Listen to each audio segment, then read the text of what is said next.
जिहाद कर रहे थे। आप आइए, इन सारे लोगों के लिए मकान का व्यवस्था करिए। आप आइए कि जब तक ये सारे लोगों का जीवन नियमित नहीं हो जाता तब तक इन सारे लोगों का खान पान का जिम्मेदारी लीजिए। हम तो मुद्दा दे रहे हैं, तो सही मुद्दे में आइए ना। तो वोट बैंक का मुद्दा राजनीति मत करिए चांडिल डैम विस्थापितों पर। आप जाएंगे समय पर और मुड़ी बांट के आएंगे, आप जाएंगे समय पर और बोलेंगे हम आपके साथ हैं, और उसके बाद देखने भी नहीं जाएगा, झांकने भी। डैम के जो पानी बढ़ने की बात सभी लोग करते हैं, ये पानी बढ़ा नहीं था, पानी को बढ़ाया गया था। वहाँ बाढ़ आया नहीं था, वहाँ कृत्रिम बाढ़ लाया गया था। रहता तो खेती करके जीवन यापन करता, गाय भैंस बकरी मुर्गियाँ पालन करके अपना जीविका चलाता। लेकिन आज 12.5 डिसमिल में जाकर क्या सरकार के डिपेंड करेगा कि सरकार हमको 5 किलो महीना में राशन देगा, उस 5 किलो के राशन में उसका पेट चलेगा। ये सरासर जो भी बोलते हैं, कोई आवाज़ उठाता है तो उसको साजिश के तहत ट्रैक्टर से कुचल दो, उसको झूठा केस में फंसा के जेल में डाल दो। कब तक दबाओगे, कब तक रोकोगे? विस्थापित अब रुकने वाला नहीं है, हम सारे लोग मिलकर जवाब देंगे। जी, आपका जो मंच है विस्थापित एकता अधिकार मंच और जेबीकेएसएस और विस्थापित एकता अधिकार मंच में क्या दोनों अलग अलग बैनर है कि एक ही बैनर के मतलब आप विंग? एक पुनर्जन्म मिला है सिर्फ और सिर्फ आंदोलन के वजह से। और अगर आंदोलन करने की प्रेरणा मुझे मिली है तो टाइगर जयराम दा के विचारधारा से ही मिला। उनके प्रेरणा से लेकर ही इतना बड़ा आंदोलन करने का मुझे प्रेरित हुए हैं हम। तो आज मेरा पैर भी डैमेज हो चुका है, अर्निंग भी मेरा। जनता अगर आपको चुनती है और आपको चुन के मैंने विधायक बनाती है और आप विधायक में जाके क्या कुछ आवाज उठाएंगे विधानसभा में जाकर? मतलब आपके डैम के लिए क्या कुछ उठाएंगे आवाज? सबसे पहला तो प्राथमिक मुद्दा मेरा चांडिल डैम विस्थापितों को न्याय दिलाना। कहते हैं हमारे पास संसाधन की कमी है, हमारे बूथ में लोग नहीं है, हमारा बूथ एजेंट नहीं है। हमारे पास लोगों को जिस तरह से अन्य पार्टियाँ कुर्सियाँ बांटती है, चादर बांटती है, चटाई बांटती है, शराब बांटती है, मुर्गा बांटती है, क्या नहीं करते। हम लोगों ने स्वच्छ राजनीति कर रहे हैं, साफ राजनीति कर रहे हैं, लोगों को नमस्कार, जोहार। अभी हम लोग फिलहाल अभी ईचागढ़ विधानसभा में पहुंचे हुए। ईचागढ़ विधानसभा का विस्थापित टाइगर राकेश रंजन महतो अभी हमारे बीच जुड़ चुके हैं। तो राकेश जी, जिस तरह से अभी कुछ दिन पहले ईचागढ़ में मानसून, मतलब हर क्षेत्र में मानसून आया था, लेकिन ईचागढ़ का चांडिल डैम का पानी बढ़ने के कारण बहुत सारे देख रहे थे फोटो वीडियो में आदमियों को मतलब घर से निकलना आना जाना में बहुत दिक्कत हो रही है। उसको लेकर क्या कहेंगे आप? सबसे पहले तो आस्तिक भाई आपको जोहार, और कोल्हान न्यूज़ के तमाम दर्शक को मैं अपने ओर से जोहार करना चाहूँगा। देखिए, चांडिल डैम के जो पानी बढ़ने की बात सभी लोग करते हैं, ये पानी बढ़ा नहीं था, पानी को बढ़ाया गया था। वहाँ बाढ़ आया नहीं था, वहाँ कृत्रिम बाढ़ लाया गया था। ये कहते हुए मुझे कोई डर नहीं है कि कभी भी कहीं भी जब कोई आपदा आता है, कोई ऐसा प्राकृतिक घटना घटने को रहता है तो उसकी पूर्व सूचना विभाग के द्वारा दिया जाता है। चाहे मौसम विभाग हो अगर या किसी भी तरह का आपदा हो तो उसकी पूर्ण जानकारी दिया जाता है। और उस हिसाब से आपदा विभाग को जिम्मेदारी बनता है कि प्रभावित क्षेत्रों में जाकर वो लोगों को सचेत करे, चाहे वो डुगडुगी के माध्यम से, चाहे वो अलार्म बजा के, चाहे वो हुटर बजा के, या गांव-गांव में जाकर बैठक करके लोगों को बताएं आपदा के बारे में, क्या क्या परेशानियां हो सकता है। उसके लिए तैयारी करना पड़ता है। जहां पर यह घटना घटित होने वाला हो उसके ऊपरी क्षेत्र में जाकर लोगों को बसाया जाता है, उनके राहत सामग्रियों का सामान दिया जाता है, स्वास्थ्य संबंधी सामग्री दिया जाता है। लेकिन पूरे झारखंड प्रदेश में चांडिल डैम विस्थापित 84 मौजा 116 गाँव ऐसा एक प्रांत है, एक ऐसा एक जगह है जहां पर इन सब चीज़ों की आवश्यकता नहीं पड़ता है। तो डैम बनने से पहले तो आपको मुआवजा दिया गया था, पुनर्वास दिया गया था, घर और दिया गया था, तो फिर मतलब क्यों सचेत करेगी डैम? कागज कलम में तो सभी लोग बोलते हैं दिया गया था, लेकिन वास्तविकता की अगर बात बोलें, हमारे चांडिल डैम के जितने भी विस्थापित हैं, आज 42 साल से ऊपर हो चुका डैम का निर्माण होकर। 116 गाँव है, 116 गाँव में इन 42 सालों में अभी सिर्फ 43 गांव का काम चल रहा है, 43 गांव का। एक आरएल वाइज है यहाँ पर, आरएल वाइज यानी कि 170 आरएल से शुरू होता है, वो चला जाता है आपका 192 तक। ये है हमारा आरएल वाइज। आरएल में पहला जो है वो बोराबिंदा गांव है, बोराबिंदा। अब यकीन मानिएगा कि बोराबिंदा गांव में अभी तक विकास का संपूर्ण काम नहीं हुआ है। और आप जो बोल रहे हैं कि उनको पुनर्वास के लिए जगह दिया गया, पुनर्वास जाकर वो करेगा क्या? आपने किसी का 300 बीघा, किसी का 500 एकड़, किसी का 1000 एकड़, किसी का 20 एकड़, किसी का 30 एकड़ आपने ज़मीन ले लिया, बर्बाद कर दिया। ज़मीन के बदले में आप मतलब औने पौने दामों पे ज़मीन का दाम दिया, ज़मीन का दाम मुआवजा जिसको बोलते वो दिए। उसके बाद आपको देना था क्या? हर एक मूल विकास पुस्तिका में देना था एक एक नियोजन, यानी कि एक नौकरी। उसके बाद आपको देना था ज़मीन। क्या दिया? नहीं दिया है। और आज अगर वो दावा ठोंकती है सरकार कि हमने सबों को पुनर्वास के लिए ज़मीन दिया है, तो 12.5 डिसमिल में क्या करेगा? उनकी इनकम ऑफ सोर्स क्या चाहिए? अगर उसका खेत रहता तो खेती करके जीवन यापन करता, गाय भैंस बकरी मुर्गियाँ पालन करके वो अपना जीविका चलाता। लेकिन आज 12.5 डिसमिल में जाकर क्या सरकार के डिपेंड करेगा कि सरकार हमको 5 किलो महीना में राशन देगा, उस 5 किलो का राशन में उसका पेट चलेगा?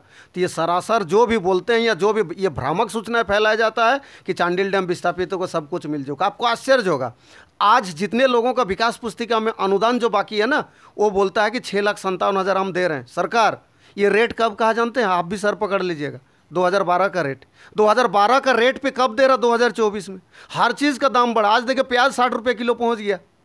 हर एक चीज़ का कीमत बढ़ा है। अगर मैं बात करूं विधायक, मंत्री, सांसद, इन सारे लोगों का भी ना वेतन बढ़ा है। आप हाल ही में सुने होंगे, सबका बढ़ा है।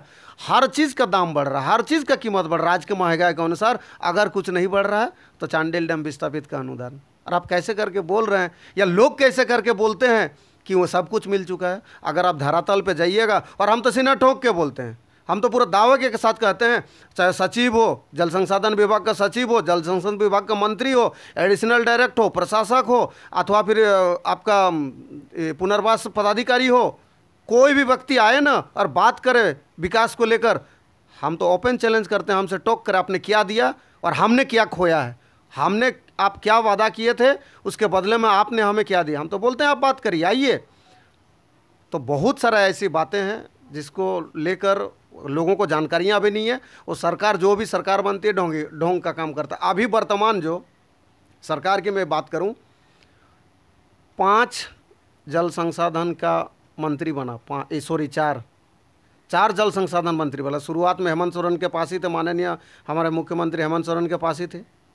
उसके बाद ये विभाग जब वो जेल गए तो ये विभाग चला गया उनके भाई बसंत सोरेन के पास गया। उसके बाद जब चंपाई सोरेन जब मुख्यमंत्री बने तो ये विभाग उनके पास गया, और अभी वर्तमान रामदास सोरेन के पास है जो अभी हमारे मिनिस्टर बने। तो 4 जल संसाधन विभाग के मंत्री, 2 मुख्यमंत्री, लोगों ने मिलकर हमारे चांडिल डैम के लिए आज इस 5 वर्ष में क्या किया है? कुछ नहीं। इन्हें वोट चाहिए, इन्हें अच्छी अच्छी बातें बोल के वोट लेना है। वोट बैंक का मुद्दा बना कर रखें चांडिल डैम विस्थापितों को। अगर कोई आवाज़ उठाता है तो उसको साजिश के तहत ट्रैक्टर से कुचल दो, उसको झूठा केस में फंसा के जेल में डाल दो। कब तक दबाओगे, कब तक रोकोगे? विस्थापित अब रुकने वाला नहीं है। हम सारे लोग मिलकर जवाब देंगे। और बहुत ही दुखद दुर्घटना था। सोचिए, कोई परिवार या कोई व्यक्ति रात में खाना खाने के बाद आराम से सो रहा है बेफिक्र होकर। उस घर में मुर्गियां हैं, बतख हैं, बकरी हैं, बैल हैं, हर एक ज़रूरत का सामान है। धान है, चावल है, कॉपी है, किताब है, बैंक पासबुक है, पैसा है, सोना है, गहना है, बर्तन है, हर एक चीज़ उस घर में। और रात के अचानक आप 12 बजे पानी घुसा देते हो, और ऐसा पानी कि जैसे नदी का बहाव हो। आधा घंटा में पूरा घर जलमग्न। जो निकाल पाया निकाल नहीं सका। अब जान बचे तो लाखों पाए, आप कहते हैं। ये कहावत आप सुने हैं। किसी तरह से अपने आप को बचा कर निकला, और दोबारा जब वो बचाने के लिए जा रहा था, धड़ धड़ धड़ धड़ धड़ धड़ करके पूरे विस्थापित क्षेत्र में 12 गाँवों में पूरा एकदम मकान गिरना शुरू हो गया। ये क्या दिखता नहीं है? इसका जिम्मेवार कौन है? हम बार बार आवाज़ उठाते हैं, बार बार कहते हैं, इसका जिम्मेदारी कौन है? जिम्मेदारी लेना बड़ी बात नहीं है, कोई माफ़ी मांगे ये बड़ी बात नहीं है। इस नुकसान का भरपाई कौन करेगा? मुआवजा कौन देगा? वो दुख।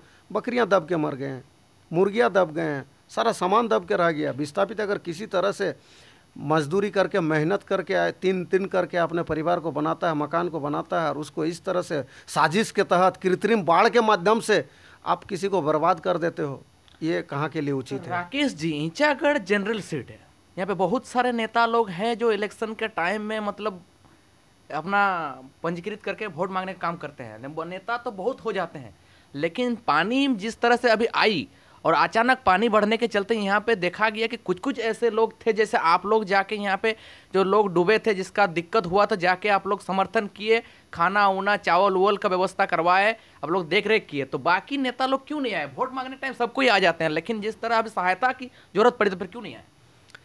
हम तो अपील करना चाहेंगे हमारे विस्थापित साथियों से, जितना भी विस्थापित हमारे साथ हैं, विस्थापित जितने 84 मौजा 116 गाँव के सभी विस्थापितों को हम यही अपील करना चाहेंगे, आप आदमी को पहचानने सीखो। वोट के समय लोग आता है, ज़रूरत के हिसाब से आपको सामान्य देता है। ये सारा चीज़ आकर्षण करने का एक तरीका है। सवाल है इन 42 वर्षों में आपने हर 5 साल में नेता दिया है, हर 5 साल में विधायक दिया है, हर 5 साल में संसद दिया है, लेकिन सवाल है इन 42 सालों में अगर कुछ नहीं बदला है तो हमारा किस्मत नहीं बदला है, नहीं बदला है तो हमें न्याय नहीं मिला है। तो लोग जो जा रहे हैं सिर्फ और सिर्फ वोट बैंक के लिए जा रहे हैं। ऐसा नहीं कि अब ये पानी बढ़ा है, इससे पूर्व भी पानी बढ़ता था, क्या लोग जाते थे? नहीं, चूँकि अभी 2 महीना बाद चुनाव है इसलिए लोग जा रहे हैं।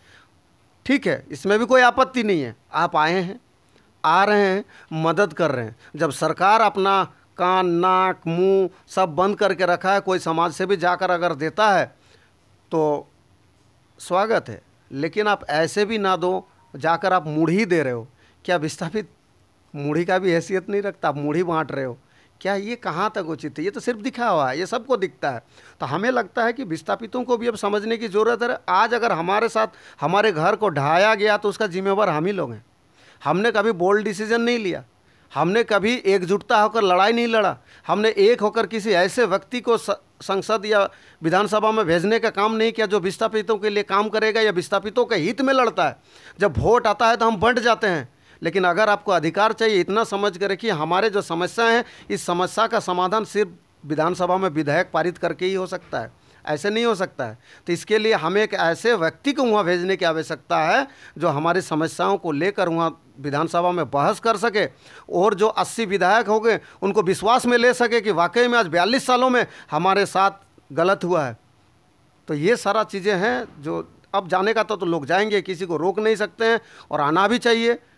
इस समय में जाकर मदद कर रहे हैं उनका भी स्वागत करते हैं, लेकिन विस्थापितों को समझने की ज़रूरत है कि कौन दिखावा कर रहा है और कौन वास्तविक में आपके लिए काम कर रहा है, या आपको खुद को समझने की ज़रूरत है। राकेश जी, आपका जो मंच है विस्थापित एकता अधिकार मंच और जेबीकेएसएस और विस्थापित एकता अधिकार मंच में क्या दोनों अलग अलग बैनर है कि एक ही बैनर के मतलब आप विंग हैं? देखिए, बैनर अलग है। मैं जेबीकेएसएस झारखंडी भाषा खतियान संघर्ष समिति में केंद्रीय महासचिव संगठन पद पे काम करता हूँ। जो पार्टी हित में, पार्टी के सारा जो भी हमें ऊपर से जो भी काम करने के लिए दिया जाता है या जो भी मुझे जिम्मेदारी दिया जाता है उन जिम्मेदारी को निर्वहन करता हूँ। और अखिल झारखंड विस्थापित अधिकार मंच ये कोई पार्टी, राजनीति, धर्म, जाति से नहीं है। ये सिर्फ और सिर्फ इसका गठन हुआ है कि पीड़ित, शोषित, वंचित, आज 42 वर्षों से जो हम सारे लोगों को अनुदान हो, विकास पुस्तिका हो, मुआवजा हो, पैकेज हो, नौकरियां हो, जो जिसकी आवाज़ हम सारे लोग उठाते हैं, अब जेबीकेएसएस के लोग यानी कि जेबीकेएसएस के साथी हमारे इस लड़ाई में, हमारे इस संघर्ष में, जैसे 122 दिन हम सारे लोग वहाँ पर आमरण अनशन पे बैठे थे, अनशन पे बैठे थे, धरना पर बैठे थे हम लोग चांडिल कार्यालय में।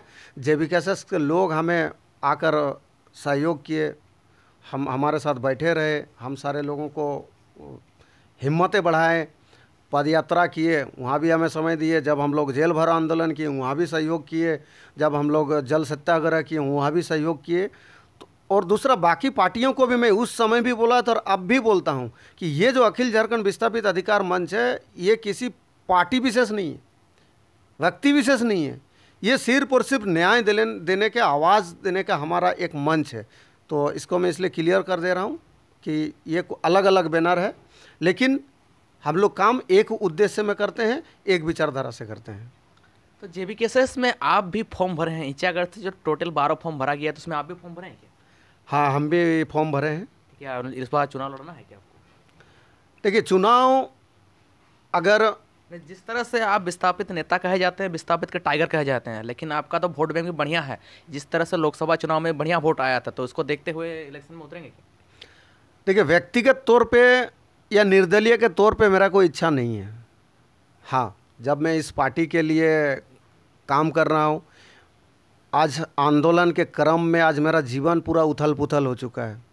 इस आंदोलन के वजह से मेरा एक पैर डैमेज हो चुका है। आपको पता है, मुझे एक पुनर्जन्म मिला है सिर्फ और सिर्फ आंदोलन के वजह से। और अगर आंदोलन करने की प्रेरणा मुझे मिली है तो टाइगर जयराम दा के विचारधारा से ही मिला। उनके प्रेरणा से लेकर ही इतना बड़ा आंदोलन करने का मुझे प्रेरित हुए हैं हम। तो आज मेरा पैर भी डैमेज हो चुका है, अर्निंग भी मेरा जो एक जहाँ काम करते तो वहाँ से निकाले जा चुके हैं। किसी तरीके से हम और मेरी वाइफ अपने काबिलियत के आधार पर, और वो जैसे ट्यूशन पढ़ाती हैं, हम कंप्यूटर में कुछ वेबसाइट वगैरह का डिज़ाइन करते हैं, जो भी मुझे छोटी छोटी जो भी ऑर्डर आता है जिसको लेकर अभी किसी तरह से हम लोग परिवार को चला रहे हैं। लेकिन अगर मुझे टिकट मिलती है या जयराम दा मुझे उस काबिल समझते हैं तो ज़रूर क्यों नहीं लड़ेंगे, 100% लड़ेंगे। और आप जो बोल रहे हैं वोट बैंक की बात, तो विस्थापित साथी मेरे साथ खड़े हैं, हमारे साथ खड़े हैं, हमारे हर डिसीजन में साथ दिए थे, आगे भी देंगे। तो क्या लगता है इस बार इंचागढ़ विधानसभा में जिस तरह से अगले बार लगभग 40,000 वोट आया था, तो इस बार क्या उससे बढ़कर आप सीट निकाल सकते हैं आप लोग? हाँ हाँ, क्यों नहीं। आज चांडिल प्रखंड के 17 पंचायत में से 13 पंचायत हमारा पंचायत विस्तार होकर बूथ तक हम सारे लोगों ने बना लिए हैं। अगर मैं ईचागढ़ की बात करूं, हमारे वहाँ अभी 2 पंचायत बाकी है बूथ बनने के लिए, बूथ कमेटी बनने के लिए। कुकड़ू के अभी 2 पंचायत बचा हुआ है, और आपका निमडी प्रखंड में 3 पंचायत बचा हुआ है। तो जब हम लोग बिना बूथ बनाए, बिना बूथ बांटे, बूथ कमेटी में अपना आदमी नहीं होने के बाद, हमारे अंदर में एजेंट नहीं होने के बावजूद भी अगर हम लोग 40,000 वोट ला सकते हैं, इस बार तो हम लोग तैयारी के साथ जा रहे हैं। हमारे पास बूथ कमेटी है, हमारे पास पंचायत कमेटी है, हमारे पास प्रखंड कमेटी है, हमारे पास वो सारी जो गलतियां किए हैं उस सारे चीज़ों से हम लोग सीख लेकर उन सारे चीज़ों को ठीक किए हैं। तो इस बार 40,000, ये तो डायरेक्ट डबल हो जाएंगे। 80,000 से 90,000 वोट जेबी कैसेस को मिल रहा है ईचागढ़ विधानसभा से। तो मतलब आप लोग जिस तरह से अभी रणनीति बना रहे हैं, अब जिस तरह से बन चुका है, तो मतलब क्या मतलब अभी 12 जो टिकट, मतलब 12 जो आदमी भरे हैं फॉर्म, तो इसके लिए अभी क्या करेंगे? फिर 12 आदमी आप बीचे में आप ही लोग लड़ रहे हैं, तो फिर कैसे निकाल पाइएगा? ये जो लड़ाई और लड़ने वाली बात है, ये लोगों को लगता है कि लोग आपस में लड़ रहे हैं, लेकिन 12 हो या 14, इन सारे लोगों के एक ही मकसद है कि इस पर बदलाव। आज दुर्भाग्य है, 35 साल ईचागढ़ विधानसभा के इतिहास में अभी तक कोई क्षेत्रीय, अभी तक हम लोग विधायक नहीं दे पाए हैं। जो भी आते हैं बाहर से आते हैं, लुभावना सपने दिखाते हैं, बड़े बड़े वादाएं करते हैं, और हम सारे लोग उन वादाओं पे भरोसा करके, विश्वास करके हम सारे लोगों ने विधानसभा भेजने का काम किया। और सबसे बड़ा बात ये कि हमारे पास वो विकल्प नहीं रहा करता था। जैसे कि एक बार हमने एनडीए के किसी व्यक्ति को अगर हमने विधानसभा भेजा और वो बेहतरीन नहीं काम किया, तो फिर हम सारे लोग अगला बार क्या करते थे, चलो एनडीए ने अच्छा नहीं काम किया, इस बार इंडिया का देते हैं। अभी जो इंडिया गठबंधन बना है, यूपीए जो इंडिया गठबंधन बना है, चलिए इसको हम लोग देते हैं। तो हर 5 सालों में हम लोगों ने अदल बदल करके इस उम्मीद के साथ, ये नहीं तो वो, ये नहीं तो वो, क्योंकि हमारे पास विकल्प नहीं था। लेकिन फर्स्ट टाइम आज 35 साल के बाद, आज फर्स्ट टाइम हमें एक विकल्प मिला है, एक नया विकल्प मिला है कि ना एनडीए ना इंडिया। एक नया विचारधारा, एक नया जोश, एक नया उमंग, जो झारखंड नवनिर्माण के लिए लड़ रहे हैं टाइगर जयराम दा के नेतृत्व में। तो हमें लगता है कि इस बार लोग इस नया नेतृत्व को मौका देंगे, और एक नया जो हमें विकल्प मिला, इस नया विकल्प के साथ जुड़ेंगे, और हमारे इस पार्टी से JLKM कैंची छाप से हमें विधानसभा भेजने का काम करेंगे। ईचागढ़ में ज़्यादातर कैंडिडेट हर पार्टी का महतो ही है। जेएमएम का भी यहाँ पे सविता महतो है, जेबीकेएस में भी महतो उभर रहे हैं, और आजसू में भी महतो ही है। तो ऐसा नहीं कि मतलब कोई बाहर का कोई मतलब बढ़िया मगर पार्टी आ जाता है, मतलब अदर कास्ट, और आप लोग का वोट बैंक इधर उधर होचो पोचो करके वो मतलब निकल जाता, तो फिर क्या करेंगे आप लोग? देखिए, जब जनसंख्या जिस जात का होगा, लोग तो उसी जात के ही ज़्यादा होंगे ना। वहाँ पर महतो ज़्यादा है, तो जाहिर सी बात है कि आज अगर मैं भारतीय राजनीति की बात करूं, तो कास्टिज्म हो चुका है। जातिगत को दिमाग में रख कर ही सारा चीज़ किया जाता है। इस वजह से महतो को ही टिकट वहाँ पर दिया जाता है, क्योंकि महतो की जनसंख्या ज़्यादा है। बाकी ये महतो को भी सोचना है, महतो क्या, हर जात, मैं इसे जाति विशेष पर राजनीति को नहीं लेना चाहता, क्योंकि जाति का राजनीति में कभी विकास नहीं हो सकता है। आप ऐसे व्यक्ति का चुनाव करें जो जात ना देखे, जो धर्म ना देखे, जो रंग ना देखे, जो ऊंच नीच ना करे। आप ऐसे व्यक्ति को जो पूरे समुदाय को वो नेतृत्व करे, सभी के विकास के बारे में सोचे। मैं सभी से बार बार कहता हूँ, आप जात पे मत देखो कि वो महतो है, कि वो माझी है, कि वो सिंह है, कि वो गोप है, कि वो कामार है, कि वो घासी है। नहीं, राजनीति में जातिगत का एंट्री मतलब विकास काम ठप। इसलिए सिर्फ महतो को लेकर ना बोलें आप, हर जाति, हर लोगों का आवश्यकता है, और हर लोगों को एक विचार बनाकर एक काबिल व्यक्ति को वहाँ पर भेजना पड़ेगा, क्योंकि काबिलियत के बिना आपके आज 42 सालों में सॉरी आज इन हमें विधानसभा में आप हर बार देखते हैं कि काबिलियत के आधार पर नहीं भेजने के कारण लोग अभी तक रोड, रास्ता, नाला बनाने में ही व्यस्त हैं। यहाँ पे ज़्यादातर लोग डैम का मुद्दा को ही लेके आते हैं, चांडिल डैम का मुद्दा को ही लेके आते हैं। बहुत सारे नेता मतलब डैम डैम डैम डैम करके आते हैं, फिर डैम का मुद्दा को आवाज़ उठाते हैं, फिर डैम के बारे में जब जीतने के बाद आवाज़ नहीं उठाते हैं। इसको लेकर क्या कहेंगे आप? लेकिन लोग मुद्दा बनाते, मैं तो मुद्दा देता हूँ लोगों को। अगर आपको राजनीति करना तो फ्रेश राजनीति कर लीजिए, मैं आपको मुद्दा दे रहा हूँ डैम के लिए। जब आज चांडिल डैम में रात के 12 बजे चुपके से बिना पूर्व सूचना दिए उन्होंने विभाग और मैं प्रशासक का मैं यहाँ पर नाम लेना चाहूँगा, उन्होंने पानी घुसा दिया। आज पूरे चारों प्रखंड में 84 मौजा 116 गांव में 230 मकान धंस चुका है। उसको लेकर मैं चांडिल थाना मैं दिखा सकता हूँ कि चांडिल थाना में मैं केस किया हूँ। आप आइए, मुद्दा दे रहा हूँ, आप केस को रजिस्टर्ड कराइए, आप लोगों को कोर्ट तक पहुँचाइए। और साथ ही साथ मैं और एक मुद्दा दे रहा हूँ, मैं अनुमंडल पदाधिकारी को 20 तारीख को 20 सितंबर को मैं अनुमंडल पदाधिकारी को चिट्ठी दिया हूँ कि ये जो 183 मीटर प्रभावित क्षेत्रों में जो 220 से 230 मकान धंसा है, 2200 से 2500 परिवार जो बेघर हुआ है, इन सारे लोगों को क्षतिपूर्ति दीजिए, मकान का मुआवजा दीजिए। और नहीं तो 7 दिन के अंदर गाय, बैल, बकरी, भैंस जो हमारा खुला घूम रहा है, उन सारे लोगों को लेकर मैं कार्यालय में आकर आमरण अनशन पर बैठूंगा। मैं मुद्दा दे रहा हूँ, आइए हमारा साथ दीजिए। क्यों नहीं, आपको नेता बनाएंगे, क्यों नहीं बनाएंगे, मुद्दा दे रहे हैं। देखिए मैं लिस्ट आपको बता रहा हूँ। देखिए कुम्हारी गाँव में 32 घर, कुम्हारी गाँव में 32 घर, ये आपका कुकड़ू प्रखंड ओडिया पंचायत पड़ता है। दयापुर गाँव में 28, उदाटाण में 3, झांपाकुड़ा में 2, केंदांदा में 10, ये मकान ध्वस्त हो चुका है, ये मकान बह चुका है। और इन मकानों में जितने भी ज़रूरत का सामान था, ये सारा चीज़ दब चुका है। अगर मैं ईचागढ़ प्रखंड की बात करूं तो एक गांव है कालीचमदा, जो कि इतिहास से वो गांव ही गायब हो चुका है, जहां पर 57 परिवार रहा करते थे। लगभग 350 से 400 जनसंख्या, छोटे बच्चे, बूढ़े बुजुर्ग, महिलाओं को लेकर लगभग 300 से 350 लोग वहाँ करते थे। पूरा का पूरा गांव गायब हो चुका है। बाबूचामदा एक गांव है जहाँ पर उस गांव के चारों ओर 10-10 फीट पानी भर गया था, चारों ओर वो टापू बन गया था। और उस गांव में लगभग 750 से 1000 स्क्वायर फीट एक ज़मीन था, थोड़ा ऊंचा था, जो कि बचा हुआ था। एक स्कूल, पुराना स्कूल है, जहाँ पर पानी छत तक नहीं पहुंचा था। वहाँ पर सारे लोग अपने गाय, बैल, बकरी, भैंस, मुर्गी जो निकाल पाए थे, उन सारे चीज़ों को लेकर जान बचाने का जद्दोजहद कर रहे थे। आप आइए, इन सारे लोगों के लिए मकान का व्यवस्था करिए। आप आइए कि जब तक ये सारे लोगों का जीवन नियमित नहीं हो जाता, तब तक इन सारे लोगों का खान पान का जिम्मेदारी लीजिए।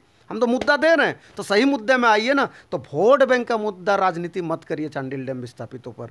आप जाएंगे समय पर और मुड़ी बांट के आएंगे, आप जाएंगे समय पर और बोलेंगे हम आपके साथ हैं, और उसके बाद देखने भी नहीं जाएगा, झांकने भी नहीं है। तो इस मुद्दा से विस्थापित नहीं आपको वोट करने वाला है। आप आइए, मैं मुद्दा दे रहा हूँ, बार बार कहता हूँ मैं मुद्दा दे रहा हूँ। आप थोड़ा मट्टी डाल देंगे और आप रास्ता बोलेंगे, मैं बोलेंगे विस्थापित का नेता हूँ। नहीं, ऐसा नहीं होता है। आप आइए, कहाँ रहते हैं, उस समय हमें और गर्व महसूस होता अगर आप जाते, जो डूबे हुए लोगों को निकालते, उनके बकरियों को बचाते, उनके सामानों को बचाते। आप मुद्दा राजनीति वाला मुद्दा मत करिए। अगर वास्तविक में आप मुद्दा ही सही काम करना चाहते हैं तो चांडिल डैम विस्थापितों को मुद्दा पर काम करिए।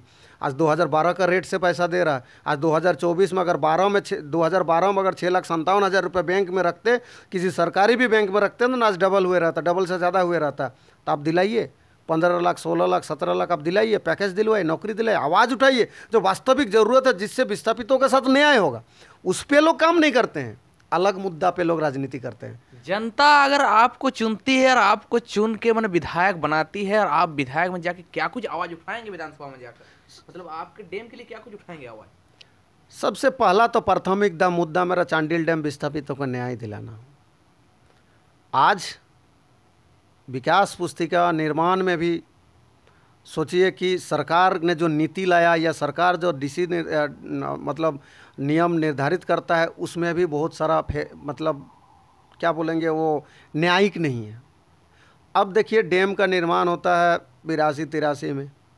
डैम के निर्माण होने के बाद आप सभी विस्थापित गांव को अलग अलग एक धाराचार नियम लाकर बांट देते हो। किसी को आप 1984 में जिसका 18 साल हुआ है उसको सारा चीज़ आप फैसिलिटीज़ दे रहे हो। किसी को 2012-2014 में आप किसी को दे रहे हो कि वहाँ के उस जगह का 18 साल जिसका जिसका हुआ उसका विकास पुस्तिका बनेगा। अब उस गांव के लोगों का क्या गलती, जिन्होंने 1980, 1982, 1984 में जिनको आपने धाराचार में बांट दिया, उनके बच्चों को वो लाभ नहीं मिल रहा जो आज 2014-2012 में आपने जिसको धाराचार पे 18 साल पे। तो एक ही जब आपका योजना है, एक ही उद्देश्य है, इसके बावजूद भी आप अलग अलग नियम कानून क्यों बनाते हैं? कई ऐसी चीज़ें हैं जो विस्थापित जानते भी नहीं, किस तरीके से इनके हक को मारा गया, किस तरीके से इनके अधिकारों को ख़त्म कर किया गया है। वो सारा चीज़ें जिसको लेकर मैं आवाज़ उठाऊंगा और गारंटी देता हूँ पहला ही जो मीटिंग होगा ना, पहला ही मीटिंग में सबको मैं महसूस करा दूंगा कि वाकई में आज 42 सालों में चांडिल डैम इतिहासों के साथ सिर्फ धोखा हुआ है। ये आवाज़ उठाने की बात है, लेकिन लोग आवाज़ उठाते नहीं है। जिस दिन आवाज़ उठाएंगे हमें न्याय मिलेगा, लेकिन उठाएगा कौन? उन्हें तो फिर वोट चाहिए ना 5 साल बाद। मुद्दा अगर ख़त्म हो जाएगा तो वोट लोग क्यों देंगे? फिर तो विकास पे आना पड़ेगा, फिर तो रोज़गार पे आना पड़ेगा, फिर तो स्वास्थ्य पे आना पड़ेगा, फिर तो शिक्षा पे आना पड़ेगा। तो इससे अच्छा बना बना एक मुद्दा है, साल में जाकर मुड़ी बांट दूं, लोगों के साथ थोड़ा खड़ा हो जाऊं, उसके बदले में जब वोट मिल ही जाता है तो क्या ज़रूरत है यहाँ के लोगों को न्याय दिलवाना? उनका मानसिकता बीमार वाले लोग हैं, वो बीमार मानसिकता वाले लोग हैं, इसलिए मुद्दा बना के रखना चाहते हैं। मेरा पहला प्राथमिकता होगा चांडिल डैम विस्थापितों को न्याय दिलवाना। दूसरा, हमारे यहाँ शिक्षा का भी बहुत समस्याएं हैं। हमारे यहाँ कंपनी भी प्रदूषण भी बहुत सारा करती है, आज भी रोड रास्ता का दिक्कत है। मतलब हम लोग बहुत पीछे हैं, बहुत पीछे। तो उन सारे चीज़ों पे हमें काम करना है ताकि लोग बोले कि काम ये होता है, विकास ये होता है, काम ऐसे किया जाता है, लोगों को समझ में आएगा। तो दादा मतलब मेरा एक सवाल है, ठीक ना, जिस तरह से आप लोग राजनीति करते हैं, राजनीति कर रहे हैं और राजनीति करते रहेंगे, तो लेकिन मतलब जो मतलब विधानसभा का चुनाव, ठीक ना, विधानसभा चुनाव में भी जिस तरह से अभी हमेशा ईंचागढ़ में बाहरियाँ राज करते हुए आ रहे हैं, बाहर के लोग राज करते हुए आ रहे हैं। इस बार मतलब लोग क्या लगता है, मतलब आप लोग को अभी विकल्प जब तीसरा विकल्प लाए हैं JBKS यानी कि इतना भरोसा रखिए, इस बार ईंचागढ़ विधानसभा में क्षेत्रीय विधायक बन रहा है। मैं नाम नहीं ले रहा हूँ, लेकिन इतना मैं गारंटी के साथ बोल रहा हूँ कि लोगों को इतना तो एहसास हो चुका है कि जो व्यक्ति अपना वोट तक खुद अपने नाम पर नहीं दे सकता है, ऐसे लोग जब विधानसभा जाते हैं, उन्हें क्या मतलब है हमारे दुख से, उन्हें क्या मतलब है हमारे विकास से, उन्हें क्या मतलब है हमारे साथ क्या गलत हो रहा नहीं हो रहा, उससे कोई मतलब ही नहीं है। लोगों को समझ में आ चुका है कि जब तक हम अपना क्षेत्रीय विधायक नहीं बनाएंगे, हमारे दुख दर्द को करीब से नहीं जान पाएंगे। इस वजह से मैं पूरा गारंटी के साथ इस पर बता सकता हूँ, बाहरी नेता इस बार ईंचागढ़ विधानसभा में कुछ नहीं कर पाएंगे। लोग उन्हें नकारेंगे, लोग उन्हें वोट नहीं देंगे। अगर नीली स्याही अपने उंगली पे लगाकर अगर किसी को विधानसभा भेजने का काम करेंगे तो क्षेत्रीय नेता को इस बार भेजेंगे। इतना लोग जाग चुके हैं। तो लोग तो जाग चुके हैं। आप लोकसभा चुनाव में भी कह रहे थे, फिर आप लोग अनुमान लगाए थे कि हम लोग का 1.5 लाख वोट ईंचागढ़ विधानसभा से आ रहा है, लेकिन फिर अचानक ऐसा क्या हुआ कि 40,000 भी वोट नहीं ला पाए? फिर लोग क्या हो गया फिर आपका? देखिए, लोकसभा चुनाव सिर्फ एक विधानसभा से नहीं होता है। लोकसभा चुनाव हमारे यहाँ पर 5-5 विधानसभा है, और लोकसभा चुनाव सेंट्रल के मुद्दा पे लोग चुनाव लड़ते हैं। क्षेत्रीय मुद्दा उतना काम नहीं करता लोकसभा चुनाव में। हमने क्षेत्रीय के आधार पर लड़ाई लड़ा, हमने क्षेत्रियों के समस्याओं को ठीक करने को लेकर लोगों को बातें बताया। लेकिन ये जो 40,000 की बात कर रहे हैं, ये 40,000 कम नहीं है। सोचिए, हमारा नेता जेल के अंदर है, चुनाव से 2 दिन पूर्व आते हैं, हमारे पास संसाधन की कमी है, हमारे बूथ में लोग नहीं हैं, हमारा बूथ एजेंट नहीं है, हमारे पास लोगों को जिस तरह से अन्य पार्टियाँ कुर्सियाँ बांटती है, चादर बांटती है, चटाई बांटती है, शराब बांटती है, मुर्गा बांटती है, क्या नहीं करते हैं।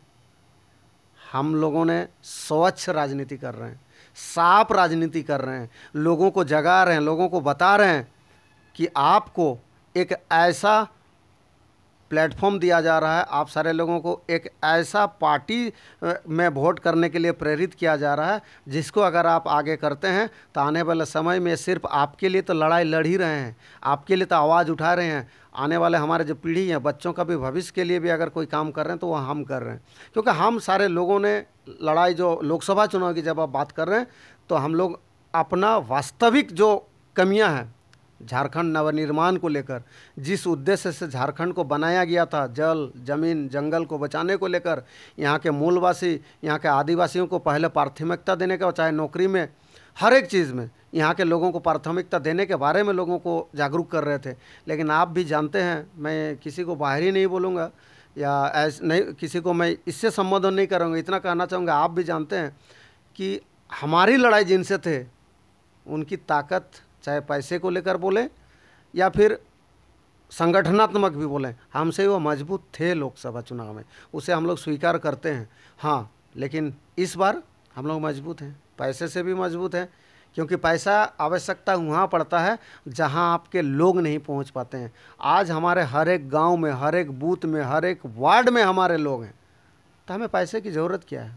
पैसा उन्हें ज़रूरत पड़ेगा जो वहाँ तक नहीं पहुँच पाएंगे, जो कैडर सिस्टम से काम करते हैं, जो कैडर के माध्यम से काम करते हैं। लेकिन अगर मैं बात करूँ, मैं पंचायत या वार्ड बूथ तक में जो हमारे पदाधिकारी हैं, एक एक व्यक्ति को बाय नेम, उनके घर, जब मैं उस बारे में बात कर रहा हूँ तो उसके घर का तस्वीर तक मेरे आंखों में आ रहा है। तो हम सारे लोग जो काम कर रहे हैं, इस तरह से काम कर रहे हैं, तो हमारी पकड़ ऊपर से नीचे, हम लोग ज़मीनी तौर पे काम कर रहे हैं।